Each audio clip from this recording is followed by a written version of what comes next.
Turkish officials came out on Saturday to reassert their control over the country and declare an end to a violent coup attempt. They say the popular support that poured out into the streets for them last night showed Turkey has closed a chapter on a legacy of military coups.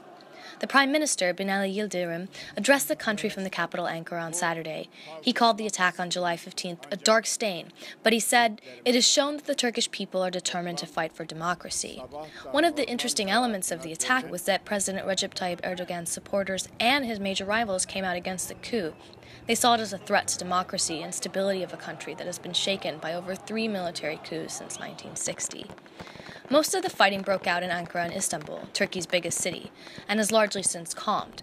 Security officials say there are still a group of holdouts fighting at one military headquarters in Ankara.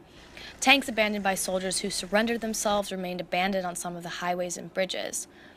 Though the unrest in Istanbul has largely calmed, the streets remain nearly empty, except for a few small clusters of protesters here and there waving flags and cheering for Mr. Erdogan. The scars of the heavy fighting in Ankara are evident, however. Its parliament was hit by 7 bombs, but was still standing. Umit Dündar, the military's acting chief of Joint Command, said 47 civilians and 43 members of security forces were killed by the plotters of the coup. He also said that 104 people believed to be part of the coup were killed by security forces. Turkey has witnessed an insanity that hit its own parliament and killed its own civilians, he said. This nation will never forget this cowardice. Many analysts say stability should return to the country without a major wave of violence hitting it.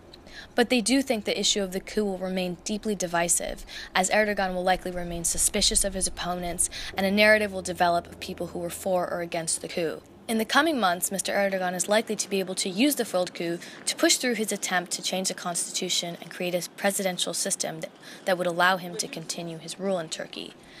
But the paranoia of the attempted coup could distract him from Turkey's deep economic troubles and a grueling fight against ISIS militants that lies ahead.